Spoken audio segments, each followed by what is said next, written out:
बिस्मिल्लाहिर्रहमानिर्रहीम अस्सलाम वालेकुम। जैसे आप जानते हैं जी, मेरा नाम स्कॉलर रिटायर्ड अली हमज़ा है।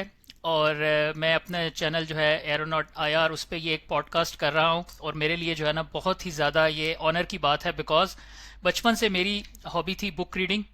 और काफ़ी सारी मैंने किताबें जो है वो पाकिस्तान एयरफोर्स पे पहले से ही पढ़ी, जब मैंने अभी ज्वाइन नहीं की थी। जैसे कि ये किताब है हिस्ट्री ऑफ पाकिस्तान एयरफोर्स। तो ये मुझे जो है वो एफएससी से पहले जब मैंने पढ़ी, तो इसका जो मेरे लिए सबसे ज़्यादा पसंदीदा चीज़ इसमें थी वो थी जो पाकिस्तान एयरफोर्स की किल्स हैं ड्यूरिंग द अफगान वॉर 79 से 89 against Soviet air force and Afghan air force. तो इसके बाद अभी रिसेंटली रिटायरमेंट के बाद मेरा जो है वो राब्ता हुआ दो ऑथर्स जो हैं। मेरी इस टाइम की जो एक फेवरेट किताब है, most authentic book on 65 and 71 war, ये है जी ईगल्स ऑफ डेस्टिनी। ठीक है। और को authored by Usman Shabbir and Yawar Mazhar. और जैसा कि मैंने कहा कि आई एम ऑनर्ड के मैंने इनको फॉलो किया एक्स पे, जो कि अब नहीं, अब एक्स से पहले ट्विटर था। और इन्होंने मुझे फॉलो बैक किया और फिर हम कुछ स्पेसेस में जो है ना बातचीत करते रहे। तो मैं बेसिकली ये जो है ना इस पे बुक पे ज़्यादा वो तारीफ़ें अगर करूँगा तो लोग कहेंगे कि अच्छा आप शायद पता नहीं इस किताब का रिव्यू दे रहे हैं। लेकिन ब्रीफली मैं सिर्फ ये बताना चाहूँगा ऑथर्स की तरफ जाने से पहले कि मैं क्यों कह रहा हूँ कि this is my favourite book and most authentic book. इसकी जो, वैसे तो काफ़ी सारी रीज़न्स हैं, लेकिन जो सबसे इंपॉर्टेंट रीज़न मुझे लगी वो ये थी कि अगर आप इस किताब के आखिर में जाके देखें, जो अपेंडिक्स हैं, 3 अपेंडिसेस इन दैट, उसमें जितनी भी किल्स हैं, because he said she said, अभी ऑपरेशन सिंदूर का भी हमने देखा, हमने इतने जहाज़ गिरा दिए, उन्होंने इतने जहाज़ गिरा दिए। तो इसके अंदर आपको टेल नंबर्स से लेके और जितनी भी डिटेल्स हैं, तो दैट इज़ एम्पिरिकल डाटा। तो whether I am a Pakistani, whether I am an Indian, उसको डाटा को आप झुटला नहीं सकते। तो that is why in my humble opinion. बाकी आप ये किताब जो है वो इट इज़ अवेलेबल, आप इसको लेके खुद पढ़ें।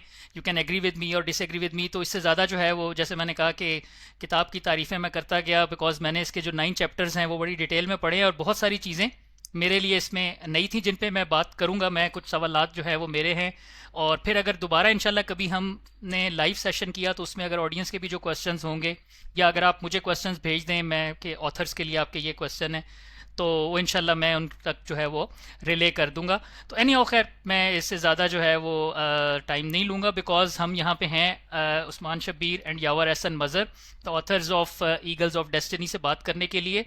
और मैं बेसिकली सबसे पहले तो दोनों को अस्सलाम वालेकुम कहूँगा। अस्सलाम वालेकुम उस्मान भाई एंड यावर भाई। वालेकुम सलाम।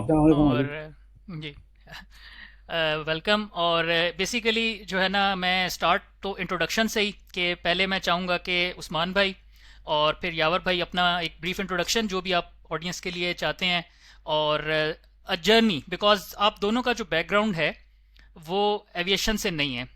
तो अब जिसको हम सिविलियंस कहते हैं पाकिस्तान में, तो आप एविएशन हिस्टोरियंस या एविएशन जो है ना वो, उसको एफ गीक का आजकल वर्ड या हैशटैग एफ गीक चल रहा है सोशल मीडिया के ऊपर।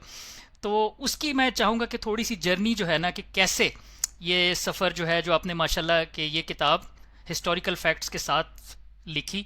तो एक introduction and the journey about book first, Usman भाई एंड देन यावर भाई, प्लीज़ गो अहेड। जी। अ, जैसे आपने इंट्रोड्यूस किया कि मेरा नाम उस्मान है। मेरी अर्ली एजुकेशन जो है वो लॉरेंस कॉलेज घोड़ा गली मरी की है। वहाँ पे 10 साल गुजारे। उसके बाद then I moved abroad to be with my parents and siblings. And then मेरी जो हायर एजुकेशन है it's from Denmark. I am engineer and I work for international firm in IT infrastructure field. मैं जब से वो school में था उस वक्त से जो है मुझे किताबों का शौक था। बोर्डिंग स्कूल में आपके पास टाइम काफ़ी होता है। We had a very nice library as well. And उस वक्त मुझे याद है कि डिफेंडर्स ऑफ पाकिस्तान आई हुई थी। Then that was one of my favourite books. उसको पढ़ना और बाकी भी जो रिसाले वगैरह आते थे उनको पढ़ना। देन 3 ईयर उसमें फिर इंटरेस्ट इट इट जो है वो बढ़ा। किताबें और पढ़ी। कुछ जो है वेटरन्स उनसे मुलाकात वगैरह हुई। अ, उनसे जो है नोट्स वगैरह बने। कुछ आर्टिकल्स वगैरह पे काम किया। अ, लेकिन उस वक्त जो है इंटरनेट जो है वो नया नया आया था। And there used to be a forum called part F, वहाँ पे जो है लाइक माइंडेड लोग थे, उनसे बातचीत वगैरह होती थी। एंड वहाँ पे मेरी यावर भाई से भी मुलाकात हुई। We stayed in touch. हमने कुछ कोलैबोरेशन की, जिसपे मिराज पे एक आर्टिकल लिखा, F104 की सर्विस पे आर्टिकल लिखा। That got published into in various international magazines. Time moved on. बंदा जो है वो ज़ाती जो है मसरूफियात वगैरह, तालीम, बाद में जो है फैमिली लाइफ में बिजी हो जाता है। Then of course time move on, then we got an opportunity to write the book, and then me and Yawar, we collaborated again. We had notes, lot of data. So that's the result that you see. So that's a बहुत brief मेरे बारे में कि thank you कहाँ very ज़्यादा much. यावर भाई please. जी। मैं भी born in Lahore, educated in Lahore, did my MBA from LUMS, then joined banking, and ultimately got जिस तरह corporate sector में होता है, ultimately now currently I'm in Amsterdam.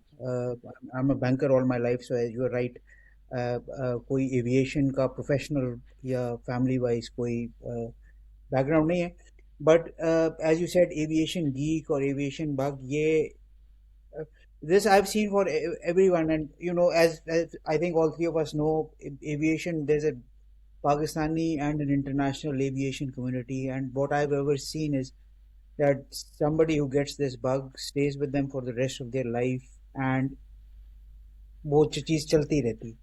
I I don't know how I got the aviation bug, but I got an aviation bug at a very early age. दूसरा किताबें पढ़ने का शौक था। तो इसी तरह so I think the story is similar there. तो इसी तरह चीज़ चलती गई, और वो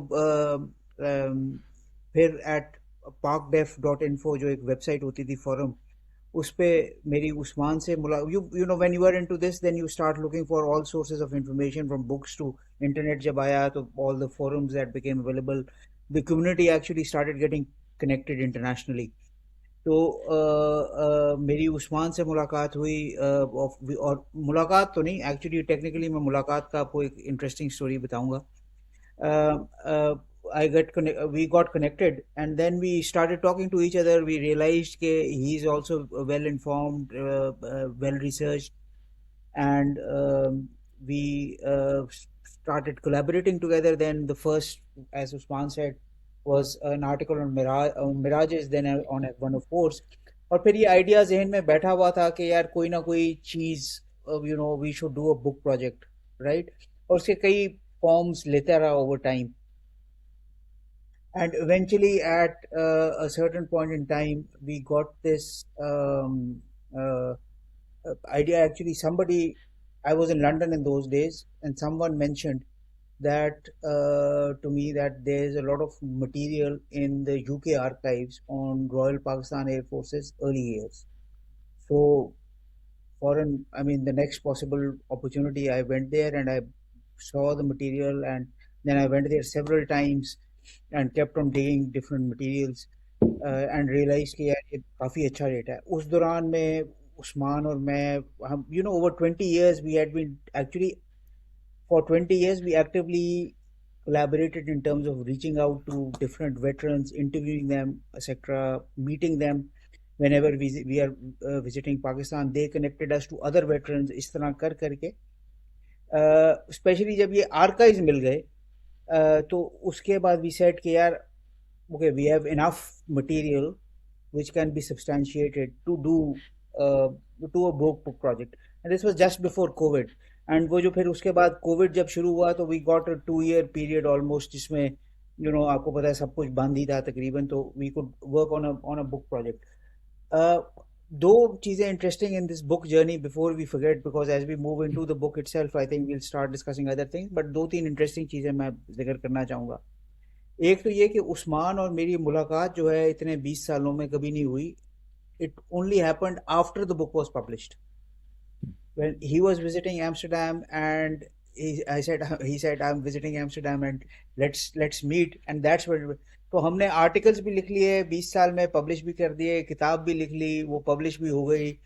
और मगर हमारी मुलाकात उस नहीं हुई। उससे पहले हम सिर्फ फ़ोन पे और व्हाट्सएप पे या ईमेल्स पे बात करते थे। और अनदर थिंग, ये जो बुक है eagles of destiny, it was originally published in the UK. So there's a UK publisher called Helion and Company. Some of the a lot of people are familiar with it. उन्होंने पहले Eagles of Destiny Volume 1 publish की थी, फिर Eagles of Destiny Volume 2 publish की थी. That's how they wanted two slim volumes, so that's how it was done. उसके बाद the feedback that we got was that Pakistan में availability difficult है लोगों के लिए of the international edition. So I ended up talking to a local publisher who got interested.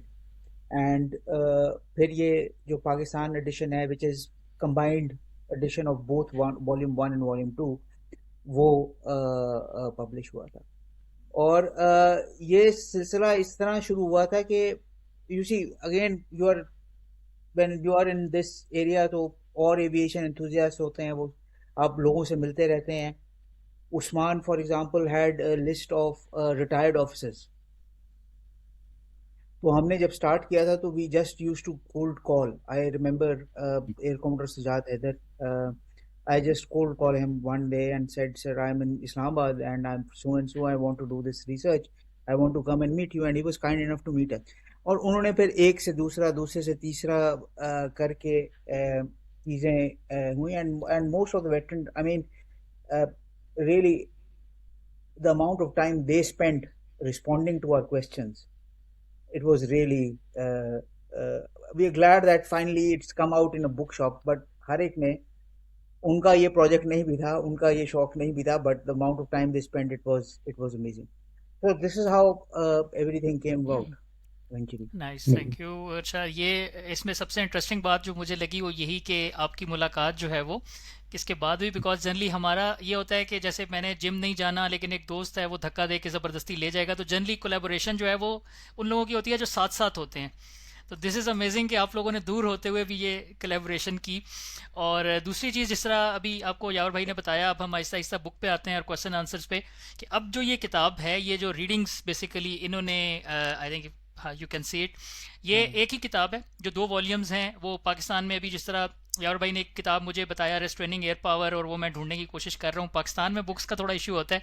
अब जो है ये किताब यहाँ मैं क्योंकि पिंडी में हूँ तो इस्लामाबाद में सईद बुक बैंक और यहाँ पे अवेलेबल है. तो this is very good, because unfortunately कुछ इंडियन बुक्स भी हैं, कुछ और बुक्स भी हैं जो पाकिस्तान में जिनकी अवेलेबिलिटी मुश्किल होती है. बट लकी फॉर अस कि अब ये किताब जो है वो हमें यहाँ पे अवेलेबल है. तो बिस्मिल्लाह करते हैं कि जो आपको इसके जो चैप्टर्स हैं, जेनेसिस स्टार्ट होता है रॉयल पाकिस्तान एयरफोर्स से पहले इंडियन एयरफोर्स का, और उसके बाद जो है वो इनिशियल ईयर्स सारे जो पहले 3 चैप्टर हैं. फिर हम 65-71 वॉर्स पे भी आएंगे.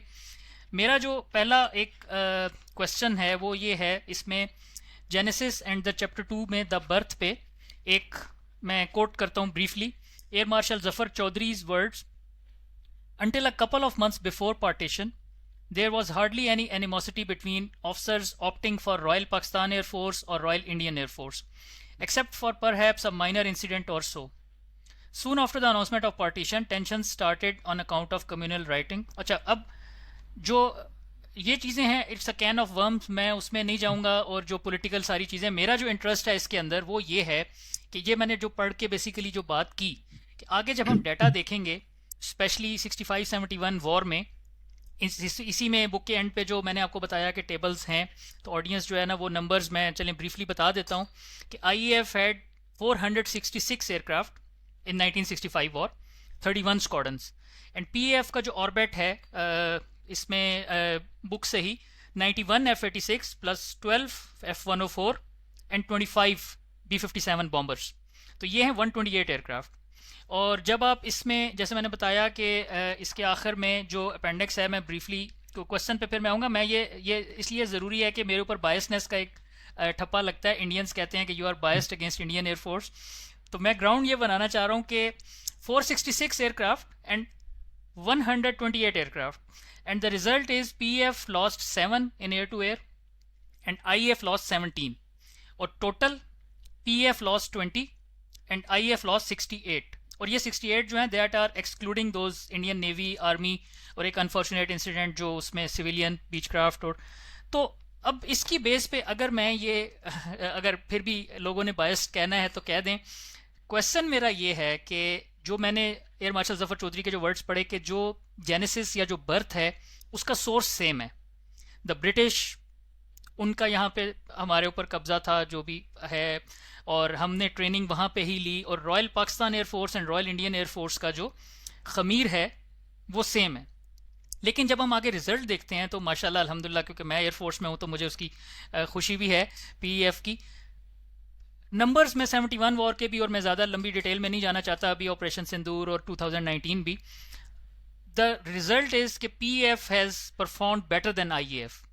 तो मैं चाहूँगा कि मेरे ये जो दोनों यहाँ पे जो एक्सपर्ट्स हैं, कि मेरे जहन में ये सवाल है कि with same training and everything, evolution and doctrine all, why PF has performed better than IAF?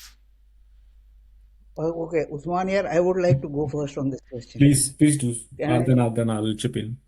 Okay. Here, Ali, you have hit the nail on the head, right? And that's the key question. And in fact, I will explain why. Really, that is what the book is trying to answer. और even if अगर मेरा कोई जवाब थोड़ा सा लंबा हो जाता है तो वो I'll request everyone to bear with me a little bit. No But problem, please. No. but before I come directly to your question, answering your question, one thing I would like to say is there's one question कि यार आपने ये history की book क्यों पढ़नी है, या ये हिस्ट्री की बुक क्यों इम्पोर्टेंट है। ऑलरेडी 1971 को भी 50 साल हो चुके हैं, ठीक है। there's उसकी एयर ऑपरेशंस की रेलेवेंस 2025 में कोई, या 26 में अब हम आ गए हैं, कोई मतलब सिस्टम्स बदल गए हैं, वेपन्स बदल गए हैं, सारा कुछ बदल गए हैं। Why is that relevant? So why history is relevant is it helps you contextualise the present. आप अपना आज नहीं समझ सकते जब तक आप अपना माजी ना समझ सकें, ये की बात है।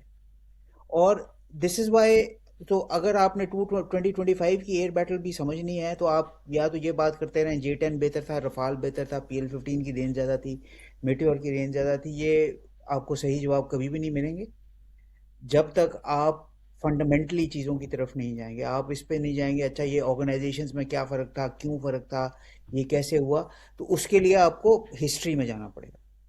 तो ये मैं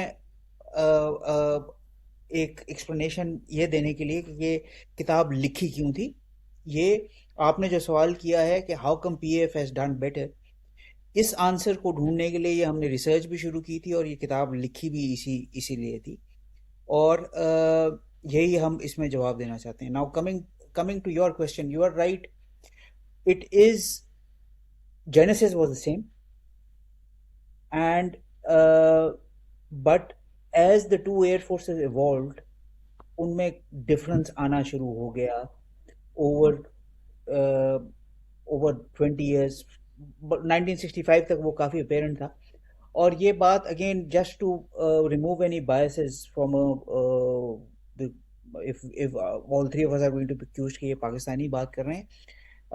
आई थिंक वो पॉडकास्ट अभी भी अवेलेबल है यूट्यूब पे, उसका नाम था blue sky podcast, I think, if I remember it correctly. There was some Indian gentleman who started doing it, वो शायद डिसकंटिन्यू हो गई कुछ देर के बाद, but it was he used to bring Indian Air Force veterans to that podcast. और उसमें एक इंटरव्यू था of a gentleman who retired as a vice chief of air staff of the Indian Air Force, and but in the 1965 war he was a combat pilot, he was a squadron pilot. And his comment on the 1965 war was also that, yeah, PF as an organization, he said that if the interview is still there, people can go and look it up, that PF organizationally as a service was better prepared. So ये मैं अपनी तरफ से नहीं कह रहा हूँ, ये is validated by an Indian vice chief of air staff. वो इंटरव्यू अगर उसमें लोग जाकर देखना चाहिए। एक और बात, जो इतने साल हमने भी, और इसमें हमने लिस्ट किया हुआ है कितने लोगों से हमारी मुलाकात हुई है, all the PF veterans have had high respect for the Indian air force and their officers, their skill.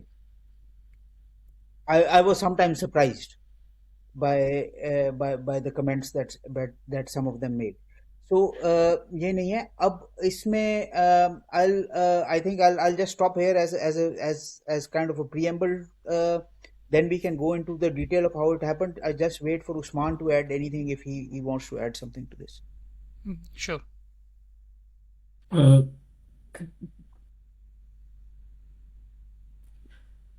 नहीं, हमारा Usman, एब्सोल्युटली जो हम अ, जिस चीज पे हमने फोकस किया किताब में ओवरऑल वो इसी चीज को कवर करने के लिए कि डिफरेंस क्यों है एज अ ऑर्गेनाइजेशन पीएफ में और आईएफ में, जबकि it's the same basically genesis after 47, so much so कि जब earlier years में they were also had British officers secondary to them. We had the same as well. Then Asar Khan took over, and then they also had, of course, their own Indian officers taking over and leading the force. But regardless, there was that difference in the early years, that sort of made the difference over the subsequent years. हमारे में जो change आई mainly वो आई थी जब mutual defence assistance programme America से शुरू हुआ. एट दैट टाइम हमारे जो Asghar Khan, he was at the helms, and him and the other PF leaders, they recognized the value of what was on the offer. It wasn't just कि भाई ये हमें sabres दे रहे हैं, F-104 दे रहे हैं, B-57 दे रहे हैं. It was कि भाई ये पूरी इनकी जो ऑर्गेनाइजेशन है, इनकी जो पूरी ट्रेनिंग है, फ्लाइट सेफ्टी कल्चर है, all that also applies to us. And then they made all those changes over those subsequent years, starting from 57 till, let's say, 64 65, just before the war. इसमें एक चीज मसलन हम किताब में जो एग्जांपल देने की कोशिश भी की कि डिफरेंस शो करने का, वो था कि फ्लाइट सेफ्टी कल्चर 47 में आज़ादी के बाद द फ्लाइट सेफ्टी कल्चर वो सो बैड कि भाई सजाद हैदर लेट जो हैं, ही एक्चुअली एक दफा उनसे बातचीत हो रही थी फ्लाइट सेफ्टी पे, और वो बता रहे थे मुझे कि एट दैट टाइम हमारा कल्चर ये था कि भाई whoever sort of makes it to the cockpit first and takes off, he's the leader. So कोई ऐसे डिटेल्स ब्रीफिंग्स वगैरह नहीं, and they would used to horseplay a lot, and so the crash rate or the attrition rate was really high. But then the American sort of sport came in, उनकी जो training culture, and along with that flight safety as well, then things started to sort of change. Also, other than their flight safety, it was also the mindset that changed over the years. So I think हमारी जो leadership थी, they were better at looking at that opportunity, grabbing it with both hands, and then sort of implementing it. और उसमें काफी कहानी है. Once again, flight safety के बारे की जब आप बात करते हैं कि भाई they enforced it in such a strict manner in those early years कि भाई a lot of जो हमारे जिनको आप कह सकते हैं कि स्टार पायलट्स, जिनको आप उसको कह सकते हैं, they got thrown out of the service because they did this or that they shouldn't have. So at least in my opinion, that was one of the things that we were just better at adopting to whatever was available at that time and making that switch. अच्छा, if I'll add and go into a bit more detail. देखो, PF के अगर आप phases देखें ना, 3 phases थे. First phase was the royal air force phase, okay, then the American phase, and then the Pakistani phase. Now the Royal Air Force phase, it was a very young service where the senior most Pakistani officer who became Pakistani officer had, I calculated here, he had about 9.5 years of total commissioned service when he became when on 14th of August 1947, right? And he was the senior most service. Now you are a former Air Force guy. Today 9.5 years of service is nothing, and that was about as senior as you got. There was not a single officer who had done his staff course. That was the state of affairs at that time. What happened during the Royal when during this what is called the Royal Air Force phase was it was a period of consolidation where a lot of credit goes to those RAF officers who were seconded, is that they created a lot of discipline, they created a lot of organization, they emphasized training of large number of people so that a pool is created, of manpower, induction of new aircraft. So it got the Air Force uh, to start walking, right, in a certain direction. A lot of issues remained, but kind of on a relatively sensible foundation एक organization की basis जो थी वो RAF के years में बन गई थी.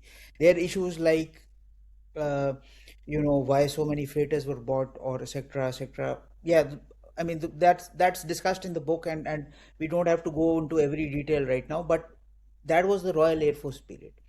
The second phase was the US Mutual Defense Assistance Program phase.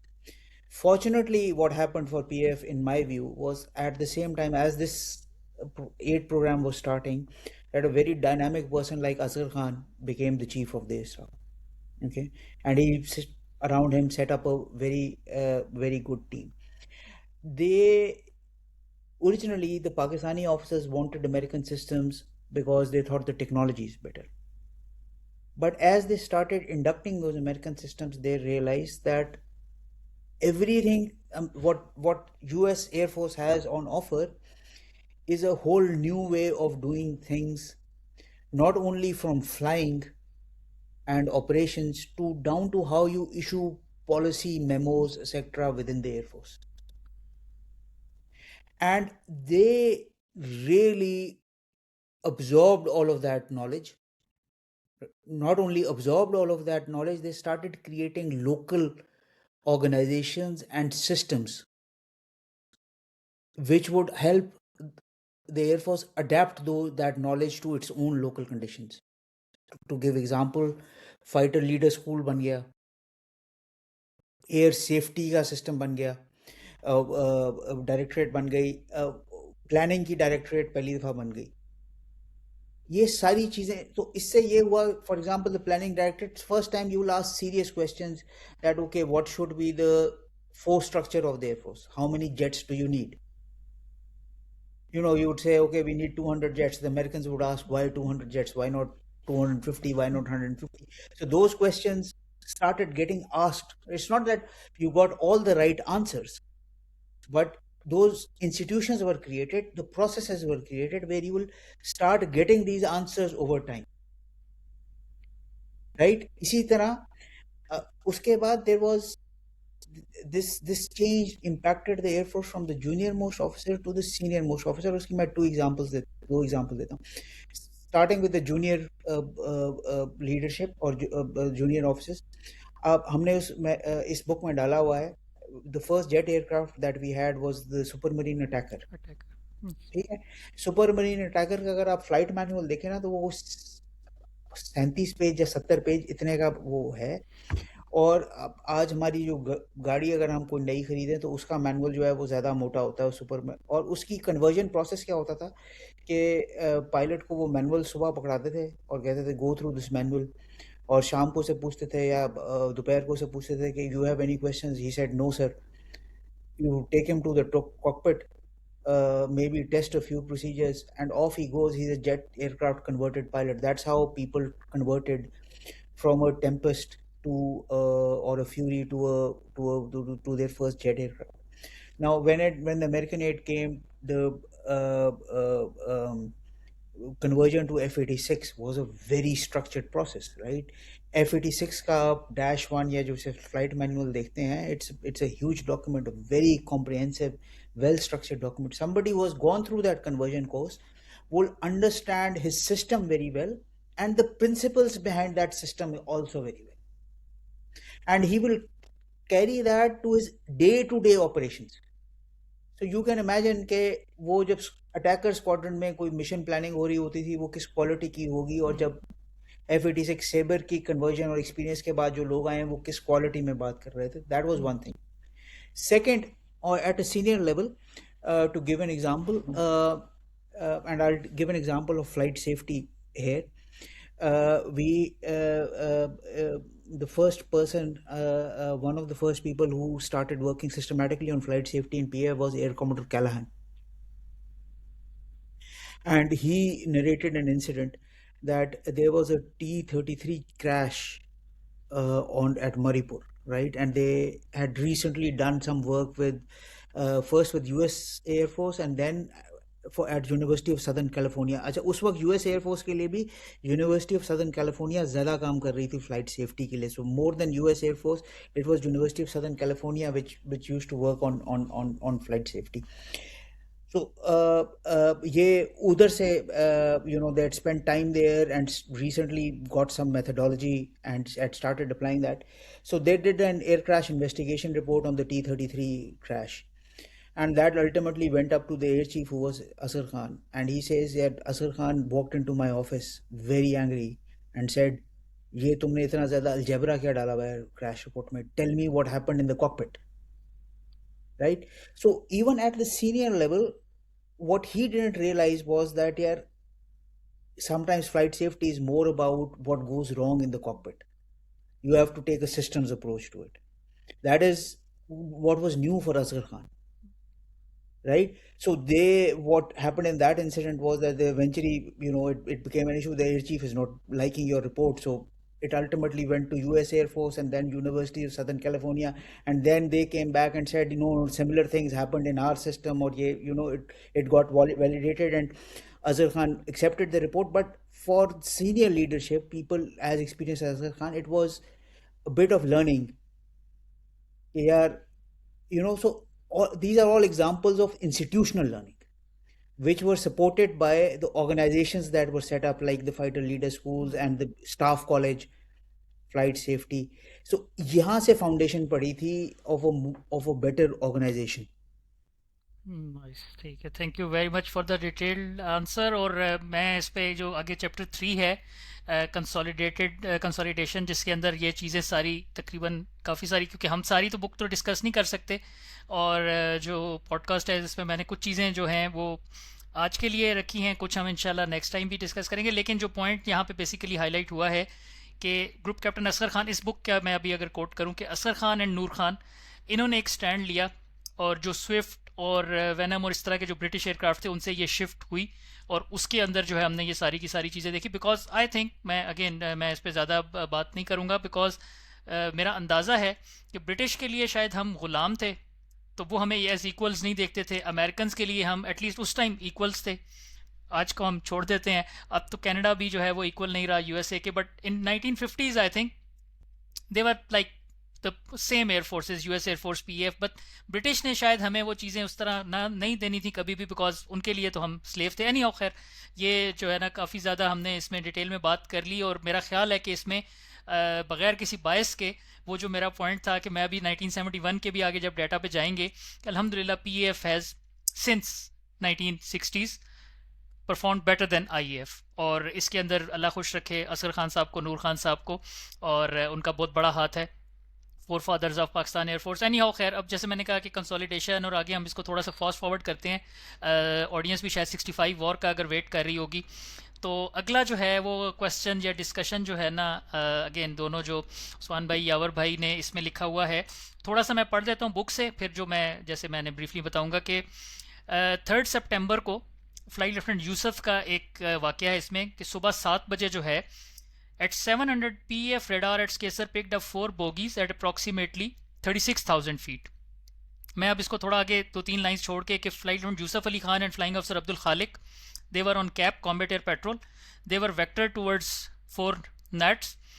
और उसके अंदर अब जब nats को देखा, 2 ब्रेक ऑफ कर गए, और फ्लाइट लेफ्टिनेंट यूसुफ ने जब इन दोनों को किया तो अचानक से, as he was about to press the trigger to fire the sidewinder, जो उसका मिसाइल है, Yusuf heard the thuds of bullets landing on his saber. Unknown to Yusuf, Khalid's drop tanks had failed to jettison, and while he was concentrating on his switches, had lost visual with his leader, and even worse, had failed to radio and notify Yusuf that he was out of the fight. With no wingman and a damaged aircraft, Yusuf maneuvered hard for the next 10 minutes. इसके बाद आगे वो detail है F-104 आए, पहले आए flying officer Abbas Mirza का, फिर फ्लाइट हकीमुल्ला का, और फिर स्कॉलर सिखन ने पसरूर में लैंड किया। मैं जो यहाँ पे जो बेसिकली बात करना चाहूँगा कि ये वाक़या अगर आप अभी गूगल करें, ऑडियंस जो है वो लिखे जाके फर्स्ट एयर बैटल 3 सितंबर 1965, तो भारत रक्षक और कुछ इंडियन सोर्सेज निकलेंगे। उसमें आपको ये एक ट्रैप की तरह ना सूरत में ये नज़र आएगा कि नंबर 23 स्क्वाड्रन था नैट्स का, वो अम्बाला से और आई थिंक फिर हलवाड़ा से कुछ एयरक्राफ्ट आए पठानकोट में, वहाँ पे मिस्टीयर्स थे, एंड दे सेड कि वी आर गोइंग टू ले अ ट्रैप। तो हम 20,000 36,000 फीट जो इनिशियल बोगीज पिक की केसर रडार ने, दोज वर मिस्टेयर्स। और जब पीएफ एयरक्राफ्ट उनकी तरफ आएंगे तो लो लेवल से जो नेट्स हैं वो इनको आके शूट डाउन करेंगे। और उसमें अभी भी वो क्लेम करते हैं कि they have shot down that aircraft which landed. इस बुक के अंदर बड़ी डिटेल में आगे कि that aircraft again it flu, it was damage but it landed back. तो मैं जो चाहूँगा अगेन कि मेरा जो यहाँ पे क्वेश्चन होगा, बिकॉज बुक तो कोई भी पढ़ सकता है और वो गूगल भी कोई भी कर सकता है, ये जो हमेशा डिस्पैरिटी आती है कि इंडियंस ने कहा कि हमने ट्रैप ले किया एंड नेट इज, उसको वो सेबर स्लेयर का नाम देते हैं कि इतने सेबर्स ने, सॉरी ये नेट्स ने इतने सेबर्स को गिरा दिया। और इसके अंदर हमने बुक में जैसे वो डिटेल में सारा पढ़ा। तो मैं चाहूँगा कि एक तो आप इस इंसिडेंट को बेशक थोड़ा सा अगर मजीद एक्सप्लेन करना चाहें, और फिर इसकी बेस पे जो मैंने कहा कि वो जो इंडियन साइड का एक है कि उन्होंने कहा कि हमने ट्रैप ले किया था और हमने कामयाबी से पाकिस्तान एयरफोर्स को फंसा लिया, लेकिन हमने ये देखा कि फ्लाइट लेफ्टिनेंट यूसुफ ने वो 4 नेट्स के खिलाफ अकेले थे and then he landed back and then one of those gnats landed at Pasrur. तो मेरा थोड़ा सा एक कि आप प्लीज़ इस, because this is one of my favourite incidents in 65 war, तो बेशक इसको अगर आप एक्सप्लेन करना चाहें, या इसकी बेस पे अगर वो कि जो इंडियंस ने कहा कि वी ट्रैप्ड ये PF and we destroyed them, thrash them in Chhamb area, तो आपका इस पे मैं ओपिनियन लेना चाहूँगा। इसका जवाब मैं दे देता हूँ। देखिए, ये बात सच है कि the Indians they laid a trap. उसकी वजह ये थी कि कुछ दिन पहले छम के ऊपर उनके जो है 4 वैम्पायर्स जो हैं वो शॉट डाउन हुए थे, जिसमें रफीकी और जो है इम्तियाज भट्टी ने दे गॉट 2 ईच। एक जो है उसमें वो डिस्प्यूटेड है कि वो हमने गिराया है या उनकी अपनी ट्रिप ने गिराया है, but anyway they lost 4 vampires, so they were very demoralised. तो उनके बाद इसमें इंडियन की भी एक किताब है, उसमें उन्होंने इस वाक़े का जिक्र किया हुआ है कि हाउ क्या उनकी जो है वो एटमोसफियर थी उनके बेस पे आफ्टर दे डिस्कवर्ड कि भाई हमारा इतना बड़ा लॉस हुआ है। तो ट्रैप ये था कि भाई they wanted to ambush the Sabres, so they flew in some gnats. Plan ये था कि भाई हम कुछ भेजेंगे हाई एल्टीट्यूड पे, उनको पीछे जो कैप होगी वो पीएफ की वो जाएगी, and then the nets will shoot up and sort of shoot them down. तो इसमें फ्लाई लेफ्टिनेंट यूसुफ थे, उनके जो विंगमैन थे, wingman when they got वेक्टेड towards that जो है इंडियन फाइटर्स, उनके जो विंगमैन थे उनकी वो they he had technical issues, so he had to sort of return to base and Flight Lieutenant Yusuf, he had to basically survive the ambush on his own. जो flight lieutenant Yusuf and he was actually a graduate of fighter leader school, by all counts a very very competent flier. उनका जहाज जो damage हुआ था, it got some, actually had a sidewinder that got blown off on the starboard wing.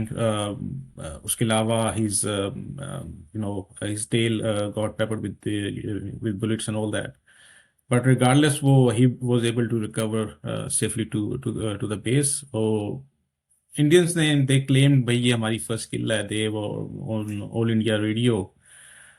उसके बाद हमने तस्वीरें वगैरह भी पब्लिश की थी, बट ऑफ कोर्स इन चीज़ों में ये होता है कि once you sort of claim something officially, उसको दोबारा डिक्लेम तो कोई नहीं करता। पर जो जहाज था इट वाज, उसकी तस्वीरें जो है वो दी हुई हैं बुक के अंदर, but it was repaired and it flu again after few days. लेकिन इसमें ये भी बात है कि flight lieutenant Yusuf few days after actually he shot down a net. He was flying with Imtiaz Bhatti. They were actually surprised by 2 nets who actually appeared on his 6. He describes this incident in actually a video in a private setting कि भाई मैंने उसको देखा, he was shooting at me, but I knew from his profile कि भाई he is not giving me proper lead and he is gonna overshoot, and he just reversed into him and just a very brief burst and he shot him down. So he was, in at least in my opinion, uh, one of the very good sort of pilots that we had, just based on his record of surviving that, properly laid ambush by IAF. And I imagine just one sort of saber flying around in circles, trying to, ward off 4 nats. I don't think it's any, it's a mean feat. और ये जो आपने कहा next stage इसी book में ही है इसी तरह के 13 सितंबर पे खेमकरन सेक्टर में वो कैप कर रहे थे and Imtiaz Bhatti narrates, flight lieutenant Yusuf gave a call punch tanks, my tanks left the aircraft immediately but I saw only one of his tanks stumble. I was about to inform him when he and I heard brave and confident voice, my one tank has not gone but we shall fight regardless. तो इस fight के अंदर भी जो अभी उस्मान भाई ने जो नरेट की, जो उन्होंने नेट से अपना बदला पूरा किया, किल की, one of his tank didn't jettison. तो ऐसे जैसे मैंने कहा कि ये इस तरह के बहुत सारे वाक़यात हैं इस बुक के अंदर, और उसमें मैं अगर कंटिन्यू करता जाऊंगा तो जैसे इसी के अंदर ये जो छम में जब वो वैम्पायर्स आए थे, तो अगेन आई एम श्योर कि उस्मान भाई और यावर भाई को पता होगा, मेरे लिए ये न्यूज़ थी कि एक इंडियन आर्मी का जो लेफ्टिनेंट कर्नल था, he was like very I से क्राइंग के यार ये आए थे क्लोज एयर सपोर्ट के लिए वैम्पायर्स, उन्होंने हमें ही मार दिया. तो Indian army was more afraid of those vampires क्योंकि उन्होंने अपने ही ट्रूप्स को, टैंक को जो है ना वो हिट कर दिया था. आई थिंक उनकी you know about this incident. I think ये भी एक गैप था काफी बड़ा कि air PF at that time was really optimised towards ground support as well. ये हमने शम में भी देखा. इसके बाद ऑफ कोर्स लाहौर सेक्टर पे भी, वहाँ पे उनके जो है थे, उनके कुछ units manage to sort of cross over BRB canal, but उसके बाद they basically didn't had any air support. हमारी जब वहाँ पे गए, they shot up everything they could see on the on the GG road and they had to fall back. उसमें जो हमारे जो 3-4 जो इनिशियल रेट्स थे, ये इंडियन जो लिटरेचर मैंने पढ़ा है, उसमें लिखा हुआ है कि उनके पास 2 एम्बेडेड जो है वो फॉरवर्ड एयर कंट्रोलर्स थे उनके उन यूनिट्स में. वो दोनों जो हैं वो पीएफ के अटैक्स में स्टार्ट में ही जो है वो मारे गए. तो and they lost all the heavy equipment as well, guns and trucks and what not. तो IAF was really missing from that sort of advance that they tried to do on Lahore, and PEF really came through. So in close air support, I think 65 May, I think that's one of the areas where PEF really did well. Thank you very much. और basically जैसे मैंने कहा कि किताब जो है वो अब मैं इसको फास्ट फॉरवर्ड ही करूँगा बिकॉज इसके अंदर जो सिर्फ अगर आप आखिर में देखें तो 278 तो सिर्फ नोट्स हैं आई थिंक 9 चैप्टर्स के, और उसके अंदर जितने भी हैं कुछ इंडियंस हैं कुछ वो सारे, तो इट्स अ ह्यूज बुक. मैं इसलिए इसको जल्दी जल्दी अब फास्ट फॉरवर्ड करके कि चैप्टर 8 आगे फिर आ जाता है जो इसमें दरमियान में कुछ और चीज़ें दरमियान की, और US एम्बार्गो, और फिर इंटरल्यूड बिटवीन द वॉर्स, उसमें हमने लिए मिराजेस आए थे, मिराज 3, और फिर 7 F6s आए थे. अब ये एक अगला, क्योंकि अब टाइम भी हमारे पास, आई एम श्योर वो मेरे गेस्ट जो हैं वो उनसे मैं किसी दिन इस पर फिर तफसील से बात करूंगा, बिकॉज जब आप पॉलिटिक्स में थोड़ा सा जब आप अटैच कर लेते हैं तो अमेरिका जो है उसके एम्बार्गोज जो है हमारे ऊपर, उस पर मेरे काफ़ी ज़्यादा जो है वो रिजर्वेशन है. बट बिकॉज आज की बात हम सिर्फ इसे पे रखेंगे तो उसको हम छोड़ देते हैं, और अब हम देखते हैं कि PEF जो है वो F6 और मिराजेस पे शिफ्ट हो गई है. इसके बाद आ जाती है 71 वॉर. तो अगेन यहाँ पे मैं, हालांकि 71 war can of worms politically, east Pakistan, मैं सिर्फ इसको एयर पावर पे रखूँगा. वेस्ट पाकिस्तान के अंदर 200 एयरक्राफ्ट PF और 14 एयरक्राफ्ट, बिकॉज देवर 14 F-86E. मैं इसके बाद जो है वो E और F का भी थोड़ा सा फ़र्क जानना चाहूँगा, लेकिन पहले मैं एक ये ईस्ट पाकिस्तान पे मेरा एक क्वेश्चन है कि बेसिकली 200 हैं और 448 हैं, सो 11 squadrons PF and 28 squadron IAF in western sector. Eastern के अंदर 14 F-86E, 1 स्क्वाड्रन, 14 स्क्वाड्रन, और ढाका के अंदर, और 12 squadrons of IAF, 10 fighter squadrons, 1 Su 7 and 1 Canberra. तो अगर फाइटर भी अगर आप सिर्फ लगा लें तो इट्स 10 वर्सेस 1, और द नंबर ऑन एवरेज 16 या 18, तो it comes out to be 180 to 190 aircraft. और 4 दिसंबर को जो फाइट हुई, बिकॉज उसके बाद 6 को हम आगे मैं अभी पूछूंगा, जो आई एम श्योर कि वो उसमें हमें पता है कि देवर इमोबिलाइज, जो 11 एयरक्राफ्ट थे, 11 F-86 and 1 T-33, 1 RT-33, 13 aircraft. तो मैं नंबर्स पे बेसिकली आना चाह रहा हूँ। अगेन टोटल नंबर्स जो हैं वो पी एफ लॉस्ट 42, इसमें वो 13 एडेड हैं, सो 29 is the actual number, but any how. और 63 I F with 1 navy and 1 Indian army, तो वो 65 बन जाता है। और एयर टू एयर में इट इज़ 10 वर्सेस 20, मतलब 18 +1 +1, सो 1:2। ये मैं थोड़ा सा मैं चाहूँगा कि जो स्पेशली जो ईस्टर्न सेक्टर है इसको आप डिस्कस करें, बिकॉज 71 की बात जब भी की जाती है तो इंडियंस के उसके पास बड़ा जो है ना वो एक, वो हमारे लिए जो अनफॉर्चुनेट ट्रेजेडी थी कि जवाब था कि जी बांग्लादेश और सारा कुछ। लेकिन मैं इस पे जो एक स्क्वाड्रन का जो स्टैंड था इन ईस्ट पाकिस्तान, जो बुक में भी द लास्ट स्टैंड, और वो जो बेशक 1 से 2 दिन ही, इस पे मैंने कहा यार भाई अगर आप बात करें 1 वर्सेस 12 स्क्वाड्रंस, क्या उन हम्म। पायलट्स की हालत होगी, how did they do in the air war. तो यार इसमें मैं आपको दो बातें बताता हूँ। I had the good Fortune of meeting air marshal Dilawar Hussain, who was the flight commander of 14th Squadron, right? And I was discussing these episodes with him, and he said कि I mean they knew कि the goose is cooked, ऐसे अंग्रेजी में जो कहते हैं ना कि you know 1 versus 10 यहाँ पे होना कुछ नहीं है। And Air Force at the higher leadership also realized this, because we simply didn't have the resources, because East Pakistan के लिए भी आपको your Air Force size would have to be at least 50% larger to manage both wings, right? वो था नहीं possibility.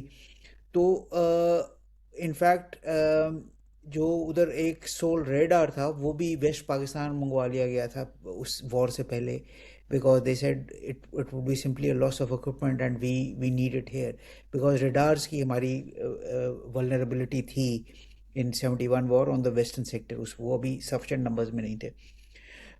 So I mean, Dilawar Saab was forthright and said, you know, we put up a fight because we knew the whole world is watching us, and we just wanted to make sure that when people see us going down, when the world sees us going down, they see us going down fighting, right? And that was the fight that was put up by 14th Squadron, basically. इसमें एक, अगर मैं आपने specific east Pakistan पे सवाल किया, but मैं एक थोड़ा सा एनेक्डोट अपना आपको बताना चाहूँगा। The first time I met Sajjad Haider साहब, and you know I said in earlier that I just cold called him and went to meet him, and he said ke originally at that point in time our idea was to write a book on the 1971 air war. So that's how I met him, why I went to meet him. And I said you know, he said, okay, why do you want to write a book on the 1971 air wars? And I said, sir, in whatever I have read so far, I think PAF did better in 1971 than in 1965. And he turned around, looked at me, and said, "That's what I've been saying for 20 years." Right? So that is where we hit off with Sajad Haider, and then for years. But that was just an anecdote. But I mean, the situation was quite clear, that you know, that uh, having a single squadron there made sense as long as they were minor ingresses, right? Which you could manage with a single squadron. You know, small, low tempo tactical air support to the army, 1 or 2 Indian aircraft ingressing, you could challenge them, that kind of thing. But for a full scale war, a single squadron couldn't do much, and the Air Force leadership realized that. But that squadron was there, and it couldn't be brought back, and it did what it could, you know, put up a very valiant fight in those you know, almost 2 days. Usman, anything from you? जी I mean, motto ये था कि भाई the defence of east lies in the west, but that उसका मतलब ये था कि भाई जब इंडियंस तैयार होते हैं, एंड आपको पता भी था कि वो they are gonna invade, we should have preempted it. लेकिन वो और खैर कहानी है। But in the 70s, 1970s, वहाँ पे एक पीएफ का प्लान था कि they are gonna move F6 squadron to Dhaka as well. लेकिन बात वही आती है कि रिसोर्सेज की, and for whatever reason ये जो है वो मटेरियलाइज नहीं हुआ। बट पीएफ ने स्टडीज कंडक्ट की थी कि F6 के जो है वो स्क्वाड्रन है उसको कैसे ट्रांसफर करना है, एंड वहाँ पे बेस करना है। उसके लिए दूसरी एक बेस वगैरह भी जो है वो तैयार हो रही थी, बट वो भी जो है काफ़ी डिलेड थी। But regardless, 14 squadron put up a really sort of spirited fight. जब वहाँ से नंबर 14 के स्क्वाड्रंस को जो है दे एग्जिटेड। एक और एनेक्डोट है कि दिलावर साहब जो हैं, the only thing he took with him while he was sitting in that helicopter was कि उनकी जो स्क्वाड्रन की जो रील्स थी, गन कैमरा फिल्म, वो बर्मा गए वहाँ से, उनको जो है बाद में पाकिस्तान वो आए, and then he handed it over to ISPR, and ISPR manage to somehow lose that canister. तो वो सारी जो एयर क्या कहते हैं गन फाइट्स जो हुई हैं over Dhaka, and something that the OC 14 squadron brought with him all the way from east Pakistan, someone somewhere in ISPR sort of misplaced that. That's just another anecdote कि हम लोगों की हिस्ट्री कितनी जो है हम कदर नहीं करते। और इन एक मसलों और के भी, साथ, जी जी प्लीज। सॉरी, अच्छा नहीं, मैं नहीं, एक एक और बस भी बात बात करना जब चाह हम, रहा था कि सॉरी ये आई थिंक 71 जो है ना, इस पे थोड़ा सा जो टैबू है हम्म। बांग्लादेश का भी, तो हम जैसे मैंने अभी इंडियंस के साथ कुछ बात करा था ना, तो मैंने कहा कि ये आपने हमारे अपने राफेल गिराए, उन्होंने कहा क्या सबूत है। मैंने कहा यार 71 वॉर में हमने अपने मिराजेस खड़े करके दिखाए थे, 2019 में भी F16 काउंट पूरा था, तो इस दफ़ा तुम दिखा दो। हम्म। उसने काउंट की बात नहीं की, ही वाज नेक्स्ट टाइम यार तुम्हें शर्म नहीं आती 71 वॉर का जिक्र करते हुए, हम्म। बिकॉज ऑफ दैट लाइक वो प्रिजर of Wars and hmm. Bangladesh and all that. So I think ये बेचारी 71 वॉर जो एयर वॉर है ना, वो थोड़ी सी इसलिए भी नेग्लेक्ट हो जाती है बिकॉज वो जो हमारे एक दिल का जख्म जो है Bangladesh and all that. So any please आप या बात Absolutely, करें दैट, यार because भाई। absolutely because the Indians, they achieved the aims they wanted to achieve in the East, right? So they were successful, we weren't. So इसलिए फिर इस पे लोग जो है वो बातचीत करना नहीं चाहते हैं। इसलिए जो है एयरफोर्स, इनकी जो history, they also it also sort of took the back seat, right? आपको तारीख बताने का क्या फायदा जब you couldn't fulfill your aim, so result, या result was tragic. So anyway जी। so जी I'll प्लीज यार भाई। I'll just, ji, I'll just quote from the book, from the preface of the book. uh, हमने जो कहा था इसमें, the larger national debacle at the time has meant that PF's performance and Rahim Khan's contribution have been mostly overlooked. However, it was in this conflict that PAF came into its own element and again faced not only a much larger but far more determined Indian Air Force. So ये बात है, and I think Rahim Khan was an excellent war commander. इसमें एक और छोटी सी चीज़ मैं add करना चाहूँगा जो मेरा अपना पर्सनल व्यू है, वो ये है कि generally Noor Khan was the commander, was the CNC during the 65 war, and but he largely fought with an Asghar Khan created team and air force. Asghar Khan had retired just a few weeks before before the war, and Noor Khan had just been around for a few weeks.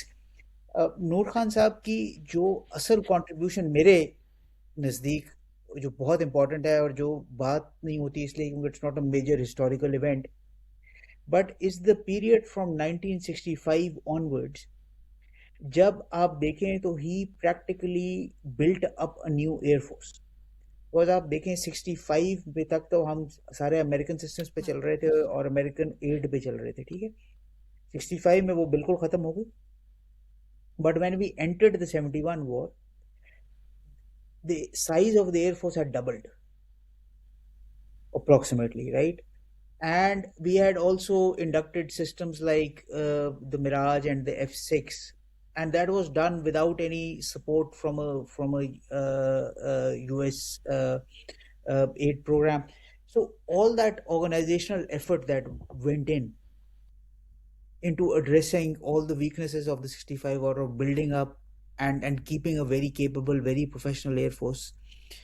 Expanding the Air Forces are very sophisticated organization. So if you are managed to expand it to twice the size in 5 years, that is significant achievement, right? So likes of Noor Khan, people like Khyber Khan, Rahim Khan, etc., who contributed to all of this period. That is also very interesting and a very important part. मगर वो, I mean, it's not a conflict, it's not Yeah, a war, so it doesn't become a major episode, but that's where the real work happens, right? The जरूर. real work, the conflict that we see, like just in this May conflict, there was 88 hours or the 50 minutes of the air battle. That's just the end result, right? The real work has happened years before that. That is what you Absolutely. ये have मैं conveyed. इसी पे इसके बाद because I have a last question from the book and then a couple of questions about the recent conflicts, Iran, Israel and this Pakistan India. इसी के ऊपर हम फिर जो है ना इसको आहिस्ता आहिस्ता कंक्लूड करेंगे. तो बुक में जो है बेसिकली उस्मान भाई it's like F-86E and F का मैं थोड़ा सा कि अगर आप ब्रीफली बता दें difference, because it was like book में ही के 4 एयरक्राफ्ट जो हैं वो F-86E of 14 squadron they were sidewinder capable. तो बाकी जो है वो सिर्फ गन्स ओनली थे. तो ई एंड एफ जो है F-86 सेबर का जो डिफ्रेंशिएशन कनाडा के थे एंड ऑल दैट, वो if you can just tell the audience briefly. Yawar, आप बताएंगे उनका. ओके, मैं बता जो F-86E जो है वो कैनेडियन सेबर जो कि हमने क्लेमस्टाइन जो है खरीदे थे जर्मनी से. ये डील जो है इट वाज अरेंज्ड विया विया ईरान. ये भी किताब में इसका इसका जिक्र है. और 90 और जो हैं हमने लिए थे. The Germans they flew them to Iran, और फिर ईरान से जो है हमारे पायलट्स इसको जो है मोरीपुर तक जो है वो लेके आए. It allowed us to basically supplement the you know the numbers. कुछ जो पुराने F-86F हैं, we retired those and squadrons they just converted to E.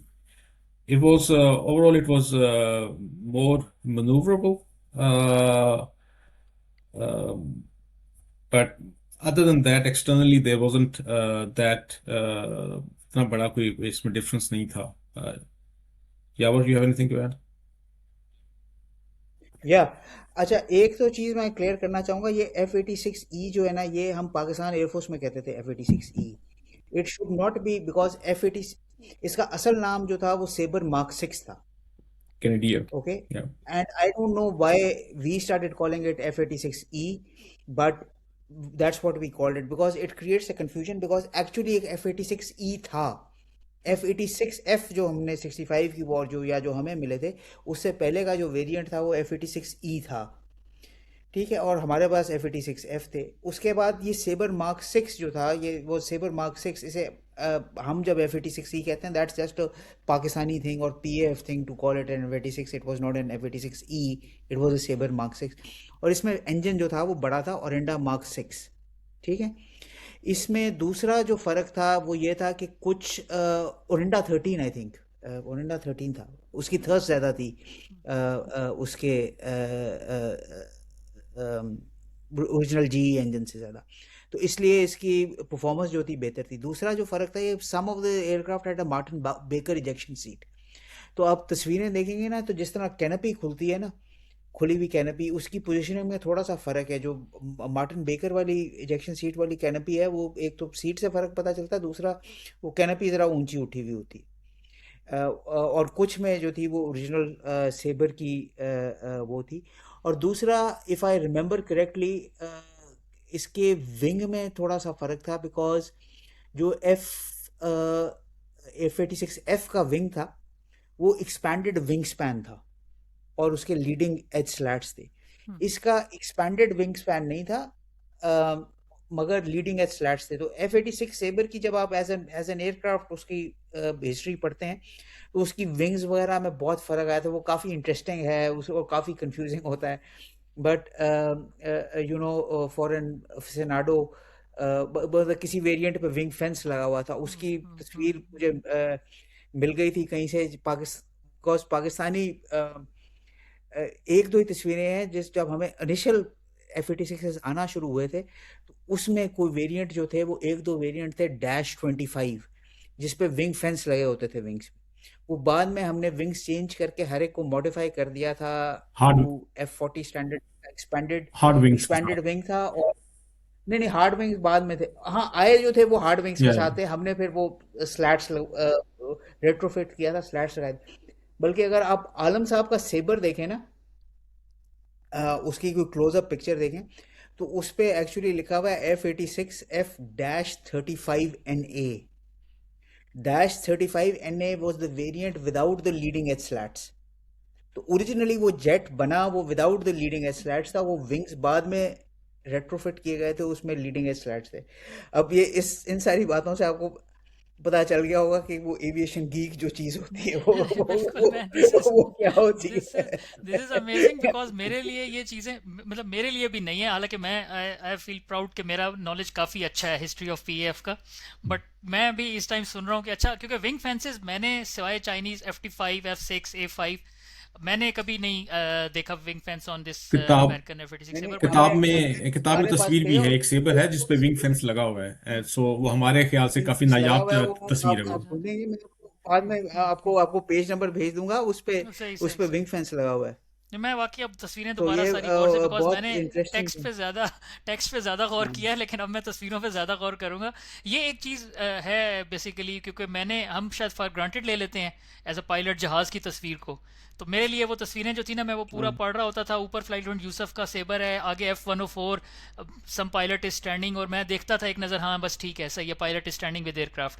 हाँ लेकिन अब हाँ मुझे समझ आ रहा है कि हाँ नहीं, आपको उस जहाज़ को गौर से देखना चाहिए कि उसके अंदर क्या क्या चीज़ें हैं और क्या नहीं है। तो दिस इज़ अमेजिंग। और मैं क्योंकि एरोडायनेमिक्स और प्रिंसिपल्स ऑफ फ्लाइट का इंस्ट्रक्टर था, तो वो आई कैन अंडरस्टैंड कि जो स्वेप्ट बैक विंग्स होते हैं उसके ऊपर वो स्पैन वाइज फ्लो आता है, तो अपने दरमियान में फिर वो लगाना हाँ होता है। बट एनी खैर, ये 1 घंटा हो चुका है ऑलरेडी। मैं ज़्यादा जो है वो, क्योंकि अपने गेस्ट का टाइम इससे ज़्यादा नहीं ले सकता, तो मैं आहिस्ता आहिस्ता अब जो है ना, बहुत सारी चीज़ें हैं जो नई खुल रही हैं, और मैं साथ साथ नोट कर रहा हूँ कि अच्छा ये मैंने नेक्स्ट टाइम किसी स्पेस में या किसी दोबारा पॉडकास्ट में मैंने पूछना है उस्मान भाई से या यावर भाई से। तो खैर, बुक की हमने काफ़ी बात कर ली। अभी थोड़ा सा, जैसे मैंने आपको बताया था, पाकिस्तान एयरफोर्स की जो अफ़गान वॉर की, अनफॉर्चुनेटली आज जैसे मैंने बताया वक्त की कमी है, वो दे आर काइंड इनफ कि उन्होंने मुझे ऑलरेडी इतना टाइम दिया। तो मैं उसके अंदर जो है ना, जो किल्स हैं कुछ, most famous colonel Hamid Qadri, वो शहीद हुए as base commander, Qadri base Skardu उनके नाम पे है। और उसके अलावा जो है विंग कमांडर रज़ाक और squadron Badrul Islam and flight lieutenant Khalid.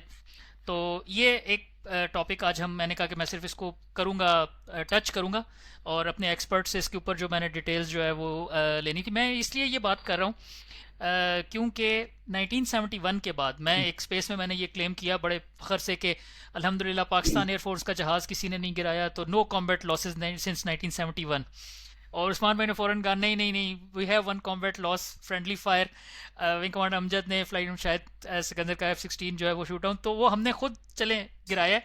Pakistan air force ने पाकिस्तान एयरफोर्स का ही जहाज़ गिराया, इजरायली एयरफोर्स का गिराया 73 में sir Sattar Alvi, Afghan air force, Soviet air force, और इंडियन तो फिर हमने कारगिल में with man pads, and then 2019 अभिनंदन एंड 2025। तो अल्हम्दुलिल्लाह किसी ने हमारा जहाज़ जो है वो 1971 से नहीं गिराया। इंडियंस इसको एक्सेप्ट नहीं करते। अभिनंदन का उन्होंने अगेन उस्मान भाई ने वो बड़ी डिटेल में बताया कि MiG-21 की जो किल्स हैं, 3 किल्स, एक उन्होंने भी फ्रेंडली फायर से एक और MiG-21 मारा, एक F-104 सर मिडल कोर्ट का, वो शहीद हुए, एंड आई थिंक एक सर कोई changezi, I am forgetting the changezi, name, F-104, या सरमत सो चंगेजी। सरमत या चंगेज। सो 3 दोज समझ चंगेजी है, एंड देन दैट एटलांटिक। और कोई F-16 नहीं गिराया, बट मैंने जैसे कहा कि बिकॉज इट्स ऑलरेडी 1 आवर, सो बहुत सारी बातें जो है वो हम नेक्स्ट टाइम के लिए छोड़ देते हैं। आखिर में जो मैं एक दो चीज़ें, 2025 क्या साल था, ईरान इसराइल कॉन्फ्लिक्ट और पाकिस्तान इंडिया कॉन्फ्लिक्ट। तो इस पे जो मैं थोड़ा सा मैं चाहूँगा कि जो रोशनी डालें दोनों जो है ना वो, इसको मैं एक्सपर्ट से मैं ये लेना चाहूँगा, क्योंकि मेरा जो अब थोड़ा सा मैं ब्रीफली अगर 30 सेकंड्स के, मेरी जो ख्वाहिश है, जो मैं यावर भाई से भी डिस्कस कर रहा था, उस्मान भाई से भी, वो ये है कि एयर पावर को एज एन एकेडमिक सब्जेक्ट लिया जाए। मैं अभी एमफिल कर रहा हूँ इंटरनेशनल रिलेशंस में, उससे पहले मैंने डिफेंस एंड स्ट्रेटजिक स्टडीज़ में मास्टर किया है। तो वो मैंने ये देखा है कि nuclear deterrence, strategy, security studies पे आपको काफ़ी सारे जो है ना मिल जाते हैं जो स्कॉलर्स हैं।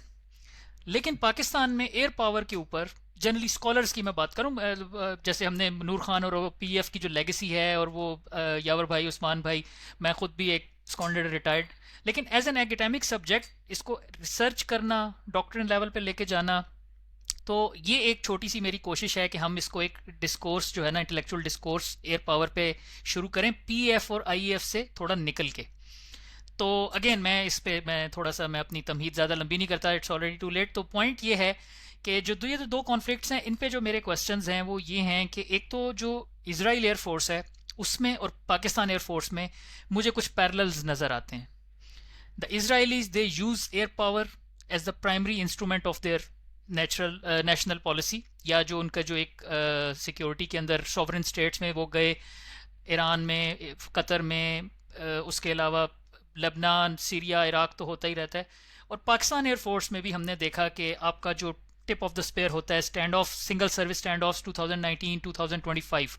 तो एक तो ये मैं चाहूँगा कि इस पर आप थोड़ी सी बात करें कि मैं जो पैरेलल्स हैं कि इजरायली एयरफोर्स एंड पीएफ में मुझे कुछ जो नज़र आ रहा है, प्रोफेशनलिज्म भी है, फिर टैक्टिक्स भी और वगैरह वगैरह, तो थोड़ी सी इस पर अपना रोशनी डालें। और दूसरा, अगेन जो एक बात यावर भाई ने की थी कि जो कॉन्फ्लिक्ट होता है that is just game of minutes, maximum 1 hour, 1 hour is huge. जो सर औरंगजेब ने कहा था ना कि it's the largest air battle, it's history made 52 minutes 1 hour. Generally minutes में होता है, लेकिन उसके लिए पिछले 3 4 5 साल आपने मेहनत की होती है। तो अभी जो मल्टी डोमेन ऑपरेशंस हैं पाकिस्तान एयरफोर्स के, मैं ये कहता हूँ कि this is not the same air force which I have served in.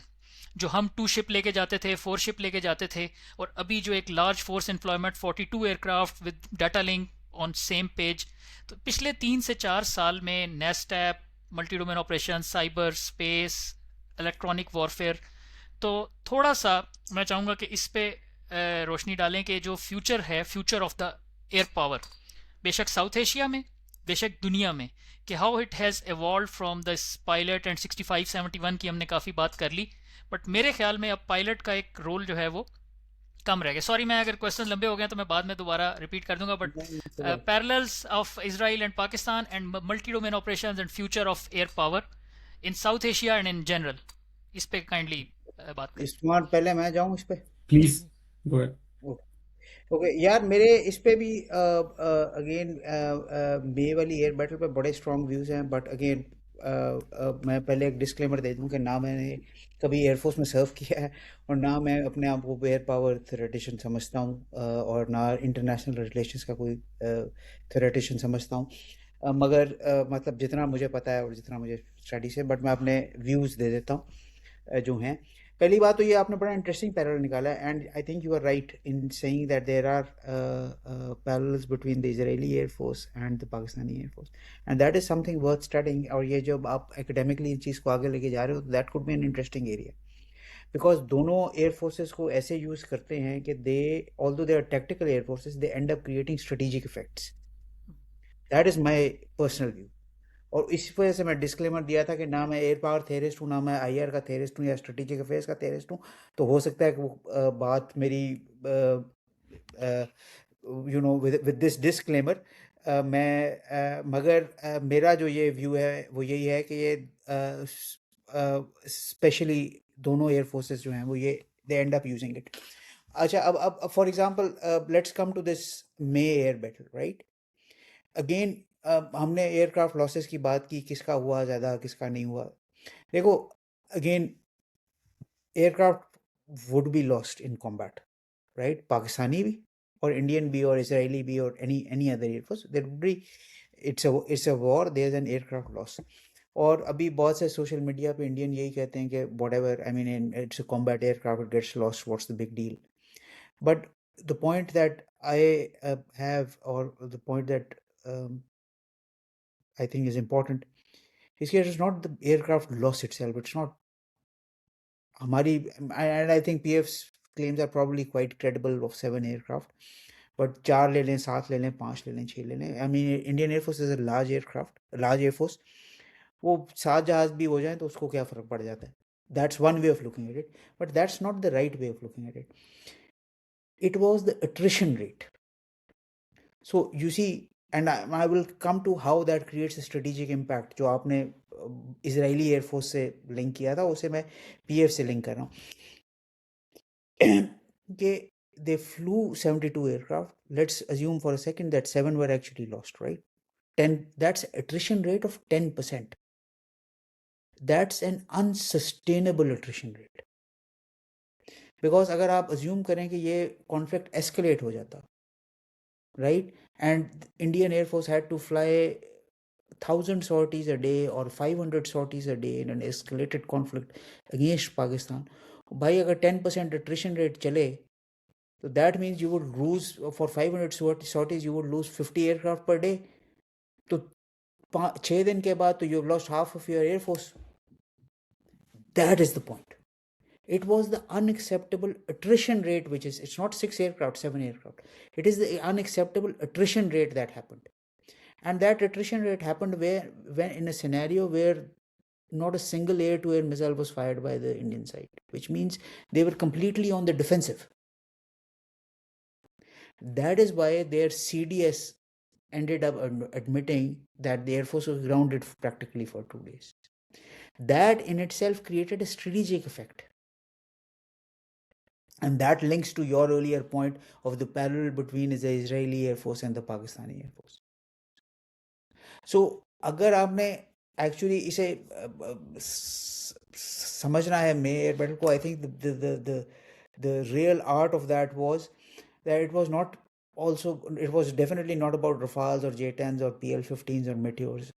To my view, it was not even about multi-domain operations. It was about the employment concept. We had technically speaking, we were flying a defensive counter-air maneuver, right? That was what we were doing, right? But we flew it aggressively with the aim to maximize attrition. Now that that indicates an employment concept which is very unique. And that is where the difference in organization, and that is what actually the book is about, that the foundations of the organization which ends up creating an employment concept which is very, very unique. So अगर आप middle power air forces को study करें, या आप ये strategic impact tactical, मैं अब आपके वो theoretical understanding of air power के हिसाब से बात कर रहा हूँ. अगर आप mid application of air power bye middle powers, अगर आप वो सब्जेक्ट पकड़ें, या आप strategic impact of tactical air forces देखें, तो उसमें ये वाली एयर बैटल या the parallels between Israeli and Pakistan air force, that becomes very interesting. और ये आई थिंक ये थ्योरेटिकली सब्जेक्ट पढ़ना चाहिए और उस पर रिसर्च करनी चाहिए. तो this is was my view. Usman, over to you. यार आपने काफ़ी अच्छा उसको कवर कर लिया. एंड मेरी भी यही थॉट्स हैं कि आई थिंक हम वो एट्रिशन रेट पे जो है नहीं देखते और क्या उसका जो है इम्पैक्ट था. पर लेकिन सब्सिक्वेंटली आई थिंक के air force it's not a sort of means to an end sort of thing. It's part of the greater policy, right? So let's say on the 10th, if they sort of attack the bases, I don't sort of accept the logic that we should have shown restraint then. I think in some cases, as I think Air Marshal Amir Masood also said in one of his podcasts, sometimes you need to escalate to be able to de-escalate. I think we should have taken the opportunity to sort of end up higher on the escalation ladder. Now, why that didn't come into being, I think we can hassle sort of a guess, but I think it's going to be the norm going forward, because Indians, they have a government now that thinks that they can sort of have a conflict without a limited conflict without reaching that nuclear threshold. So every now and then we might see this, and I think eventually this will get out of hand because both would like to escalate, and suddenly you are, you have a much wider conflict. So I think sometimes okay, show restraint, but I think other times you need to punch back a bit harder and say, you know what, this is where it ends. So So, isme there was actually a podcast discussion, and I'll try to find it uh, and share the link with both of you. Feroz Khan Sahab, Brigadier Feroz Khan, who wrote a book Eating Grass about the nuclear program. He's now I think at US Naval War College or one of these. उनकी ये podcast एक interview था, discussion था YouTube पे about this May air battle. And one of the points that he made very interestingly was whether the two countries are drawing simple lessons or complex lessons from this conflict. And he was saying that regrettably, the two countries seems to be drawing simple lessons from this conflict, which means okay, there will be another conflict. What did they do, and what will we do next, etc. And not going towards okay, how do we resolve this issue on a more in a different way without going into conflict.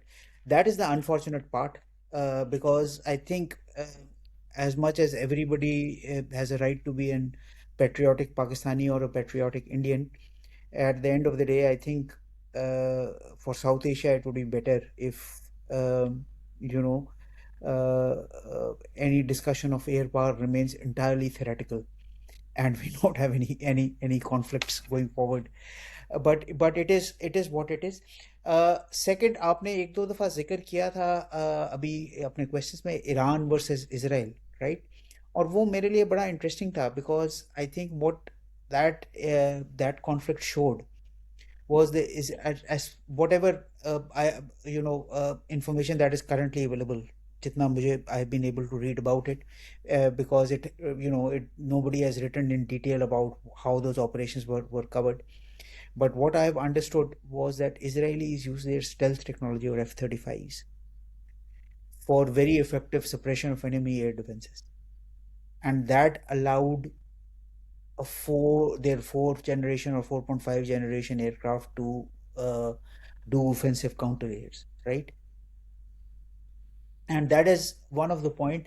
And again, कभी इस पे discuss करना चाहिए या समझना चाहिए कभी किसी प्रैक्टिशनर से जो एक्चुअली जिन लोगों ने ये काम किए हुए हैं और इस तरह की प्लानिंग्स की हुई हैं या इनकी वॉर गेम्स की हुई हैं, कि in my view, and you see, an air force has to do a whole range of operations from close air support to battlefield air Interdiction. interdiction and OCA, DCA, everything. सिर्फ stand off weapon से offensive capability एक air force की नहीं बनाई जा सकती, right? And that is another view that I have, but it's something that again आप जिस तरह रिसर्च करेंगे अली आगे जाकर, तो we it's something to be covered. Thank you very much. ये basically this is actually my point, जो मैंने ख्वाहिश जाहिर की है. I have a dream like Martin Luther king, नहीं, लेकिन जो एक ख्वाहिश है, क्योंकि देखें अब टेक्टिकल लेवल है, ऑपरेशनल लेवल है, स्ट्रेटजिक एंड ग्रैंड स्ट्रेटजिक. अब जो ग्रैंड स्ट्रेटजिक पे लोग हैं, may be they have their own issues के economy of Pakistan, we can not go in a war of attrition. I am just like spitballing कि मेरे जहन में जब टेक्टिकल लेवल पे जब मैंने सुना सर औरंगजेब ने कहा कि we can have shot down 20 aircraft but we showed restraint, तो मेरा भी पहला रिएक्शन ये था, यार क्यों, मतलब वजह.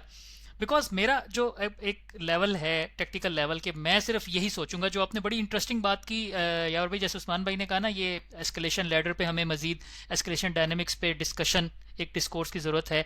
ये जो कॉम्प्लेक्स और सिंपल लेसन्स वाला, this is something new for me, क्योंकि मेरे जहन में मेरा वट एवर, मतलब मेरी ट्रेनिंग ऐसी है या मेरा नॉलेज इतना है, मेरी सोच जाती यहाँ तक है कि यार मैं J-35 ले लूँ ना, तो जो ईरान इसराइल में हुआ है तो साउथ एशिया में 5th जनरेशन आ जाएगा. एंड उससे ऊपर जो चीज़ें हैं, जैसे वो ब्रिगेडियर फिरोज़ खान साहब कह रहे हैं, यू नीड एकेडेमिया. आपको इकोनॉमिस्ट चाहिए, आप मतलब आप बैंकर हैं, उस्मान भाई इंजीनियर हैं, आपको एक PhD डॉक्टर चाहिए जिसने सारी ज़िंदगी मिलिट्री हिस्ट्री पढ़ी है. बिकॉज मैं at the end of the day मैं MPhil IR कर लूँगा, but I am a pilot, fighter pilot in my heart. तो मेरे जहन में जब भी साउथ एशिया में एयर पावर आएगी ना, तो मैं सिर्फ यही सोचूंगा, यार मैंने IEF से आगे कैसे रहना है. उससे आगे का कि मैं how to solve the conflict and वो मतलब it is actually beyond me for now.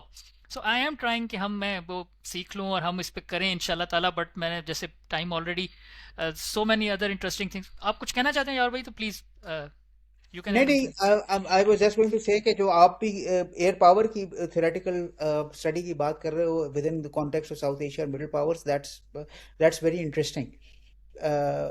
वो तो बातें, because we have kind of a free style conversation going on here. मुझे उनकी वो फिरोज़ खान साहब की वो बड़ी अच्छी लगी थी डिस्कशन या पॉडकास्ट, तो मुझे उसका जहन आ गया, तो मैंने उसका जिक्र कर दिया. नहीं मैं जैसे कहा कि ये बेसिकली हम हिस्ट्री से ही लेके लेसन्स लेते हैं और फिर उसका हमने बेसिकली जो आईआर में भी हमने जब थ्योरी पढ़ी, theory of IR, realism, liberalism, तो ये कहता है यार थ्योरी का यही मकसद है कि आप कॉम्प्लिकेटेड चीज़ें लें जियोपॉलिटिक्स की, उनको सिंपल करके एक्सप्लेन करें कि हाउ द वर्ल्ड वर्क्स, और फिर प्रिडिक्शन करें कि how the world will go based on these things, कि ट्रम्प ये करेगा, क्यों करेगा, बिकॉज न्यो रियलिज्म है. ठीक है, कनाडा का भी प्राइम मिनिस्टर ये कह रहा है, मैक्रॉन ये कह रहा है. तो आप उस पर प्रिडिक्शन बेसिकली जो है वो करते हैं. तो हमारा जो प्रिडिक्टिव आपकी कैपेसिटी आएगी वो इसी डिस्कोर्स में आएगी. But again it's a long debate, तो मैं इसको आहिस्ता आहिस्ता अब मैं सिर्फ वहीं पे ख़त्म करता हूँ बात को कि मेरे ज़ाती ख्याल में, जैसे उस्मान भाई ने एक नॉर्म वाली बात की कि इंडियंस जो हैं उनका जो भी जहन में नॉर्म बना होगा अभी कि ये है या नहीं. लेकिन एक चीज़ तो हमें पता है कि दुनिया में हमने ये देख लिया है कि पहले जो हम कहते थे ना कि न्यूक्लियर पावर्स के दरमियान जंग हो गई तो मतलब बस गया. अब कम से कम एयर पावर जो है वो एक नॉर्मलाइज हो गया है कि अमेरिका आके बम मार देगा, इसराइल आके बम मार देगा, Iran sorry Thailand and Cambodia although they are not nuclear powers, वो एयर पावर यूज़ कर लेंगी. इंडिया ने मार दिए, हमने मार दिए, तो इस पे एटम बम नहीं चलेगा. तो नेवी और आर्मी अभी भी एस्केलेशन लेडर में थोड़ा हाई है, लेकिन एयर पावर को आपने कम से कम कर लिया है कि अच्छा अगर स्टैंड ऑफ वेपन्स मारें तो न्यूक्लियर थ्रेश होल्ड के नीचे ही रहेंगे. अब this is again an interesting debate और इस पे जो है ना मज़ीद हम बात कर सकते हैं. बट मेरा ख्याल है कि आई थिंक अब हमें इसको कंक्लूड करना चाहिए. हमने 1 घंटे का सोचा था, माशाल्लाह इट्स 1 hour 22 minutes, और मेरे तो अभी भी बहुत से सवाल रह गए हैं.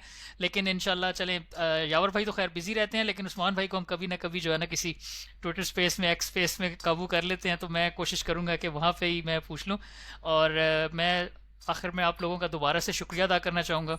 And it is an honour for me, ये जो बुक के जो ऑथर्स जो हैं, बिकॉज वैसे मेरी दोस्ती जो भी है उस्मान भाई से, यावर भाई से अभी जो भी हुई, लेकिन ऑथर और जो जो मेहनत चाहती है, और जो मैंने कहा कि जिस तरह ये बुक के अंदर आप खुद जब पढ़ेंगे, ऑडियंस जाके देखेगी कि एक एक किल के लिए, एक एक टेल नंबर के लिए, तो इट्स नॉट दैट इजी. जैसे उन्होंने बताया कि उनके सोर्सेज के वेटरन से मिलना, अब वो वेटरन्स का आगे उनका वो जिस तरह कहा कि ऑल रिस्पेक्ट टू देम कि उन्होंने उनको टाइम दे दिया, बट एक बंदा आता है, वो रिक्वेस्ट करता है, जाता है, मिलता है, इट्स अ ह्यूज एफर्ट.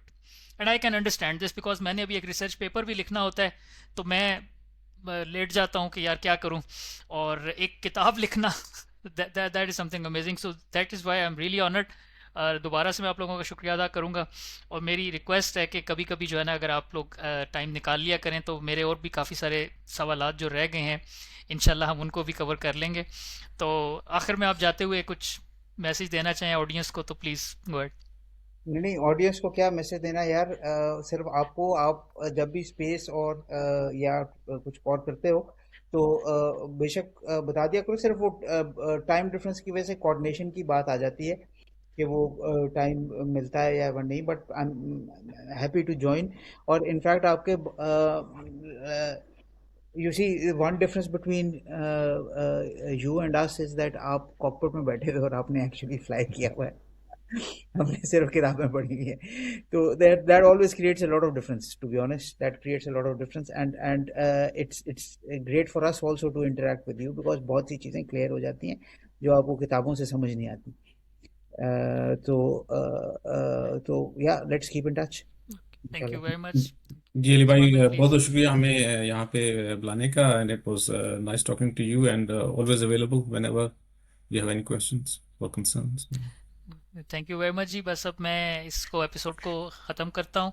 आप सबका बहुत बहुत शुक्रिया. और आखिर में मैं हमेशा एक दुआ करता हूँ कि अल्लाह ताला जो है वो हमारे प्यारे मुल्क को अपने हिफ्ज़ अमान में रखे, और जो इसके खैर ख्वाह हैं उनको भी अपने हिफ्ज़ अमान में रखे, और जो इसके दुश्मन हैं अंदरूनी या बैरूनी उनको नीस्तो नाबूद करे. तो मैं इस दुआ के साथ अब इख्तिताम करता हूँ. अल्लाह हाफिज़. पाकिस्तान जिंदाबाद। जिंदाबाद। अल्लाह हाफिज। Thank you. Khuda Allah Hafiz. Hafiz. Khuda Hafiz. Khuda Hafiz.